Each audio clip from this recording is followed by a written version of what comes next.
Remember this: whoever sows sparingly will also reap sparingly, and whoever sows generously will also reap generously. Each of you should give what you have decided in your heart to give, not reluctantly, under compulsion, for God loves a cheerful giver.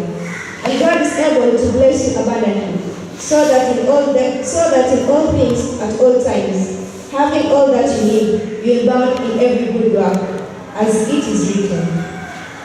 They have freely scattered their gifts to the poor, their righteousness endures forever. Now he who supplies seeds to the sower and bread for the food will also supply and increase your store of seed and will enlarge the harvest of their righteousness. You will be enriched in every way, so that you can be generous on every occasion. And through us, your generosity will result in thanksgiving to God. This service that you perform is not only supplying the needs of the Lord's people, but is also overflowing in many expressions of thanks to God. Because of the service by which you have proved yourselves, others will praise God for their obedience, for the obedience that accompanies your confession of the gospel of Christ, and for your generosity in sharing with time and everyone else. And in their prayers for their hearts, and in their prayers for you, their hearts will go out to you. Because of the surpassing grace God has given to you. Thanks be to God for His indescribable gift.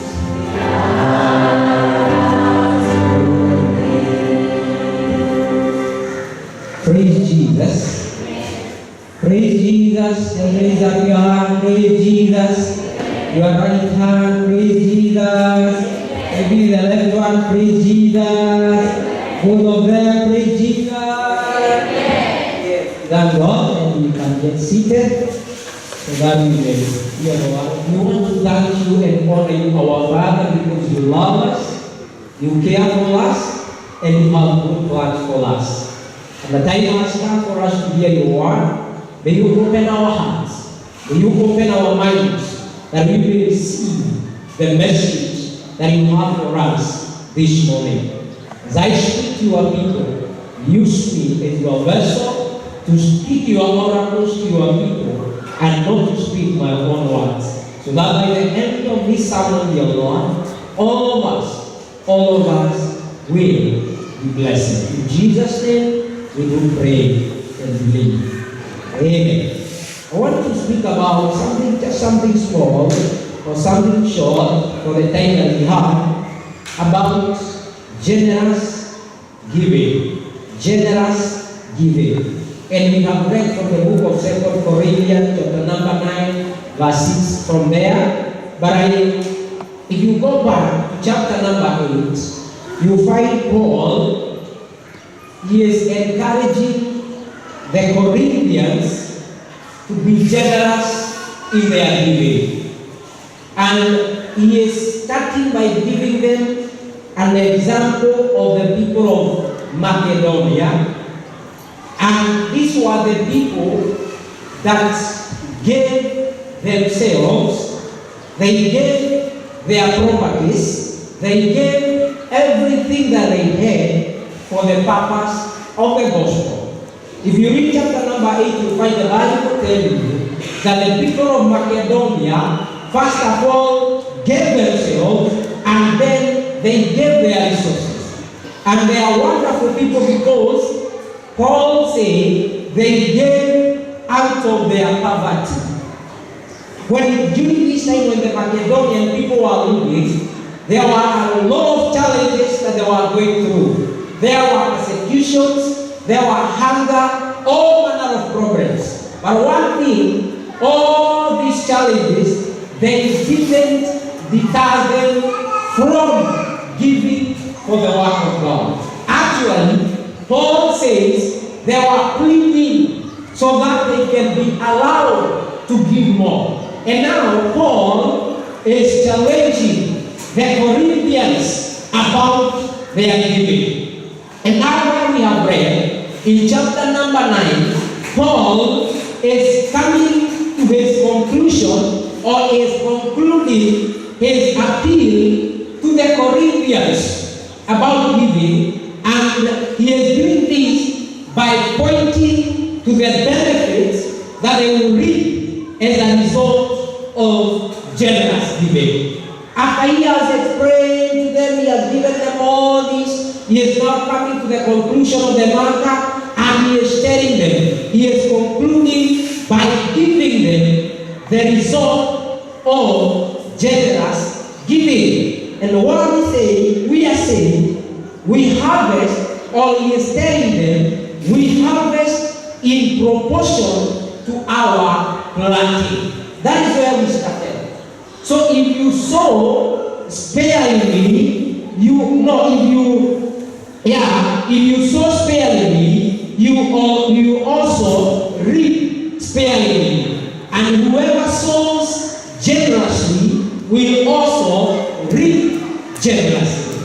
Praise Jesus. So he is telling them that. So we are saying this morning that we get as good as we give. So you cannot harvest from where you didn't sow or you didn't plant. So the amount that you are going to plant will be equal to your harvest. Maybe something that they should do with proportionality and even and all those things. But Paul, before that, if it takes him 8 verses from where we have read, takes him 8 verses to explain all that we are saying. But before he explained that, if you read in verse 7, he gives the guidelines of giving. And he tells them at least 3 guidelines. And he is saying, number 1, giving is to be an individual matter settled in privacy of one's own heart.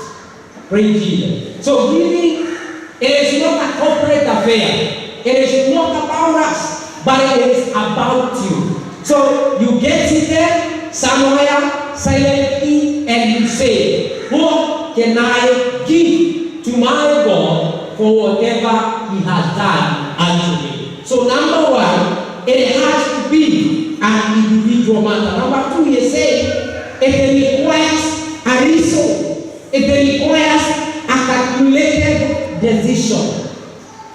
So most of us, when we come to the church, that is when we are deciding what we are going to give. That is when we are deciding what can I give. But we have all the time, God has given us all the time to make a reason, to make a calculated decision.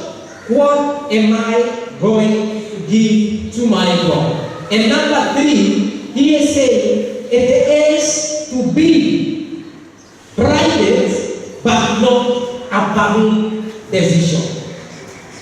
But unfortunately, most of us, we give if there is some form of public recognition involved. Most of us, tutapeana wakati ambapo tunajua ya kwamba watu watatutambua. That is when we give. Or maybe when we are pressed so much, that is when we decide that we are going to give. But what is Paul saying? Paul is saying it has to be a private but not a public decision. Sio kitu ambacho tutakaa chini kujadiliane, what am I going to give? Because kila mmoja wetu has been blessed in his or her own way. So it has to be a public decision. And when he continues, you find Paul identifying 4 beneficiaries of giving. So after you give, there are 4 people or 4 personalities or 4 individuals that are going to benefit from your giving. And number 1 is the giver. You are going to be beneficiary number 1. And we are going to see as we continue. Number 2, the recipient. Maybe not even giving to church. And even if you give to the church, we have the mission one. We are reaching to the people. We are giving to the poor. The recipient is also a beneficiary. And number 3 is God. God is also a beneficiary in a way to your giving. If you read from verse number 11, it is said when recognize you are God, people you will give thanks to your God, the people that you are going to bed to suffer. And number 4, Paul is saying, beneficially, number 4, it is the church of Christ.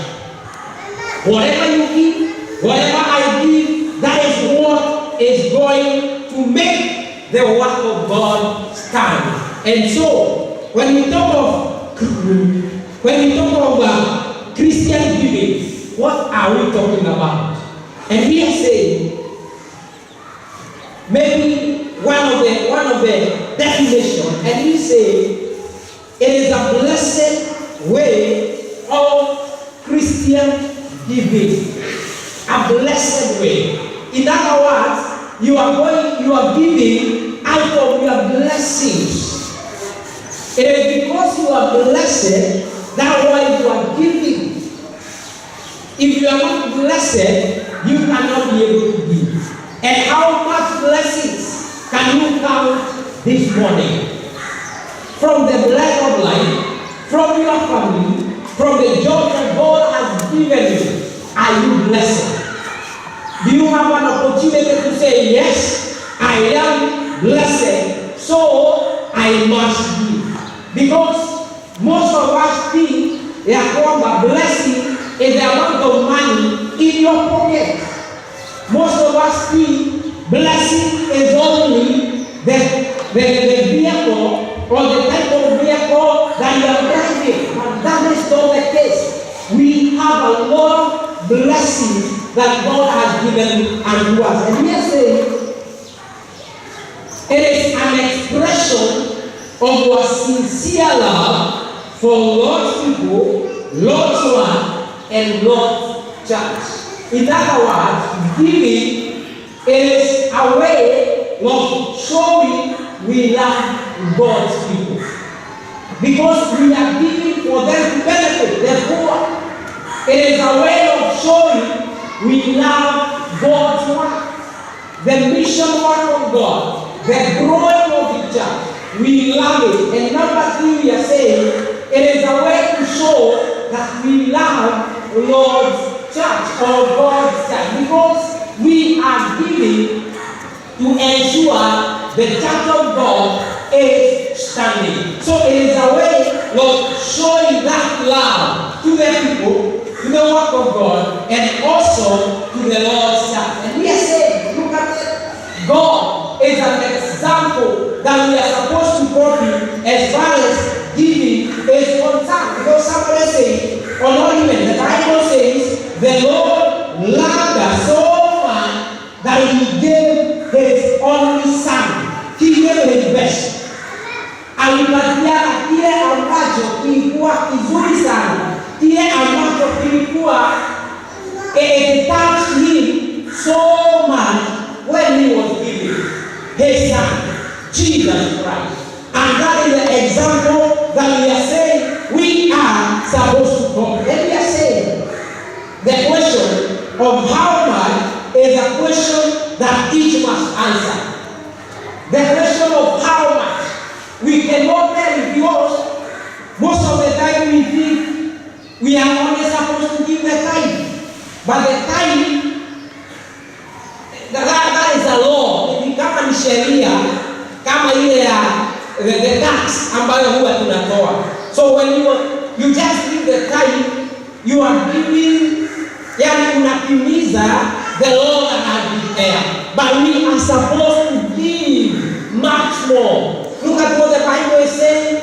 God loves a cheerful giver. So the amount of how much must be answered by you and by me. And we are saying, some think God has a Lord. The church has a Lord. We are so many. So we just give something small because others, they are going to give. But we are saying, people always want to give the least. Watu wanataka kupatiana kitu kidogo wakati tunapofika katika kanisa. But when we are giving to our friends, we want to impress them. I don't know ni wangapi wetu hapa tunaweza kitwa kazi by our friends na tuende na 50. I don't know how many of us. Ama uende na 20. I don't know mtu amekupia harambee and then you go with a 20 more. I don't know how much many of us will go with a 20 more. We will ensure ya kwamba we have given something to those people in order that they feel we have stood with them. Lakini tunapokuja kwake Mungu, we don't impress God so much in our giving like the way we impress our friends. And we are saying, why then should we give? Mbona tukapatiane kwa ajili ya kazi ya Bwana? Number one, we are saying we give, or our giving is a way of imitating the attitude of Christ.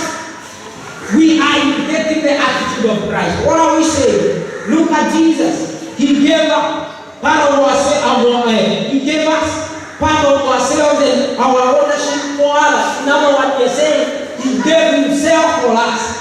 Na wakati tunasema ya kwamba we give, tunasema kama vile Yesu yeye mwenyewe alijitoa kwa sababu yetu, even us in our giving, we give up part of ourselves and our ownership for other people.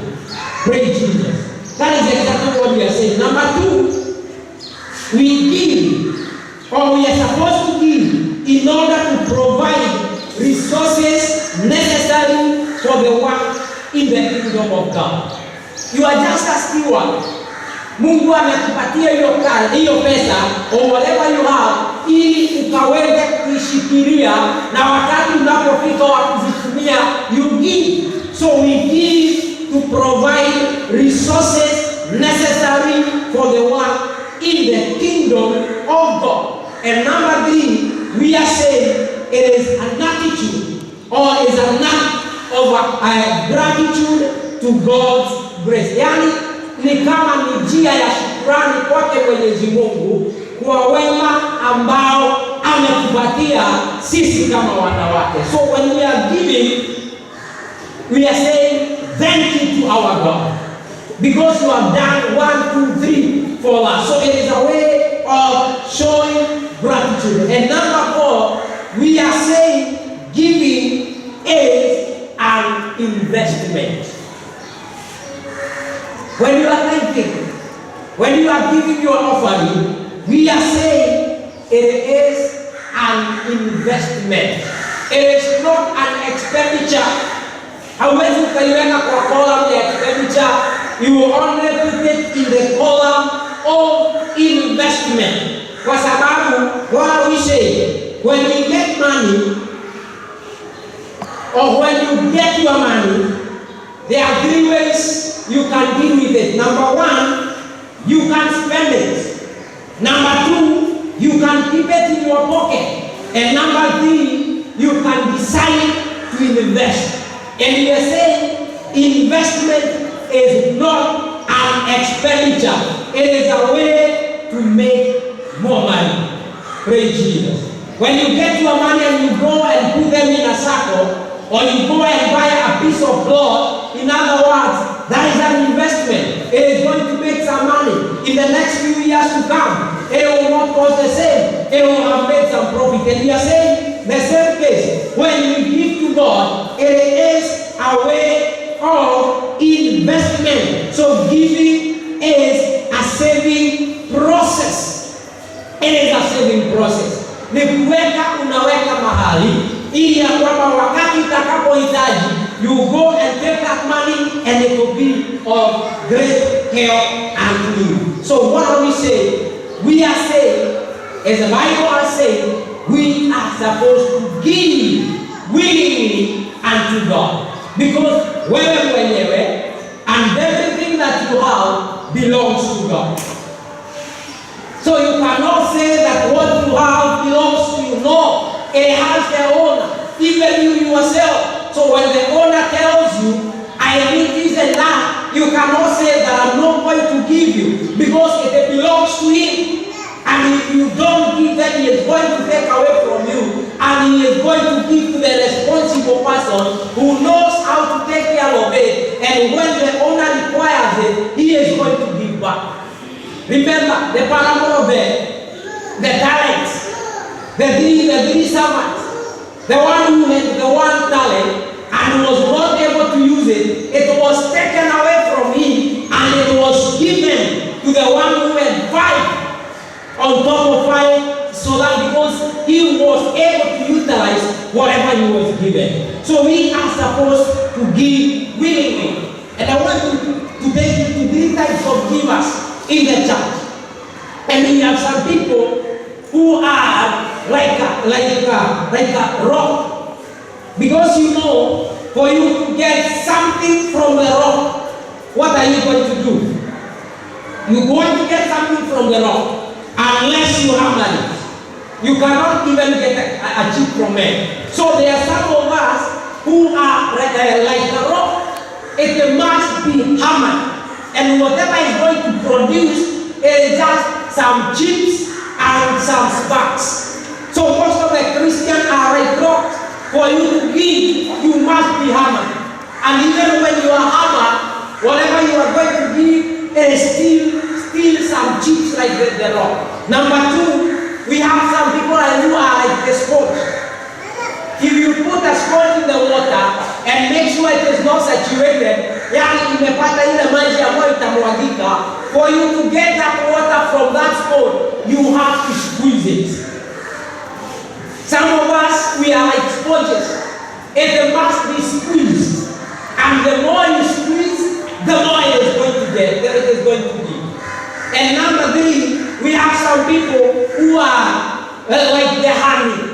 Watu wetu ambao, or some of us ambao wanajua mambo ya asali. When you are harvesting honey from the honeycomb, the honey, if you just raise it up, it is just start dripping from the honeycomb.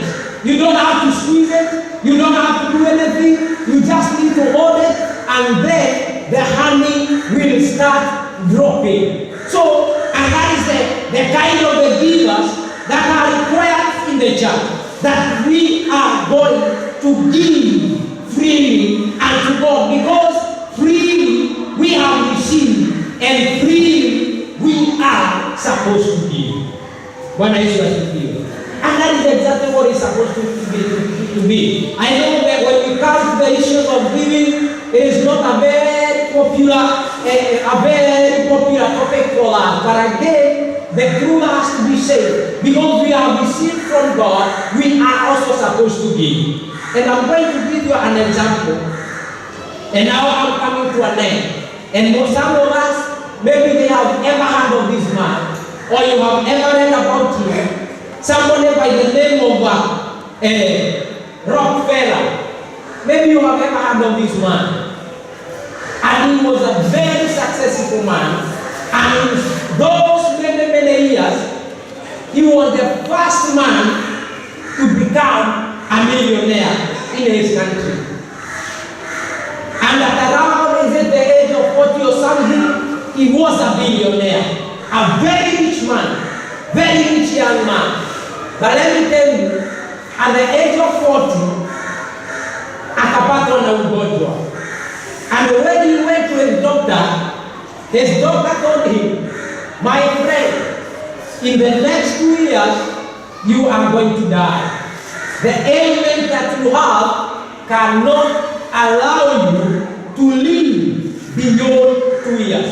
Na alikuwa ametafuta matibabu mahali popote ambapo alikuwa angefanya. Because if anything, he had money. He could go to any hospital, any best hospital in the world. But you know what? He could not get any cure for his disease. And now, when Rockefeller aliangalia na akaona, I have all the money with me, lakini siwezi nikapata matibabu. So he decided that I'm going to come up with a Rockefeller Foundation.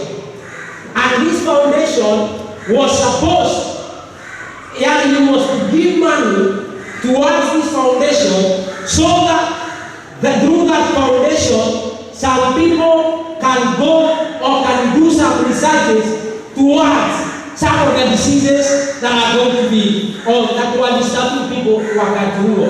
Kwa hiyo he gave some money, and out of the money that he gave, they are developed a medicine ambayo inaitwa penicillin. And all of us, or most of us, they know about penicillin. Penicillin came out of the money that was given by Rockefeller through the foundation, Rockefeller Foundation.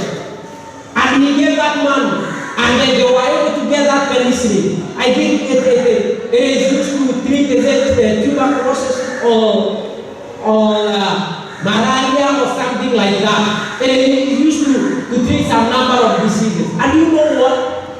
After he gave this money, and he continued to give generously to so many people, after the 2 years, instead of dying, he started improving again.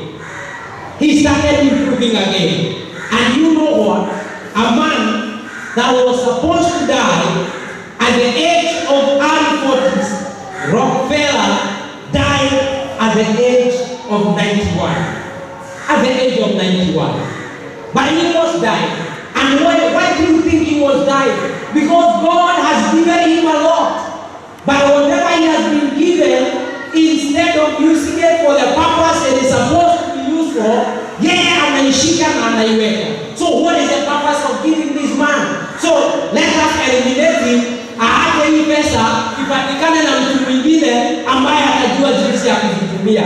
But the moment he gave whatever he had for the purpose of other people, he became whole again. Praise Jesus. So he lived another 50 years because of his generosity and his giving. So we are saying we have one general principle of giving. And the general principle is the more we give, the more we get from God.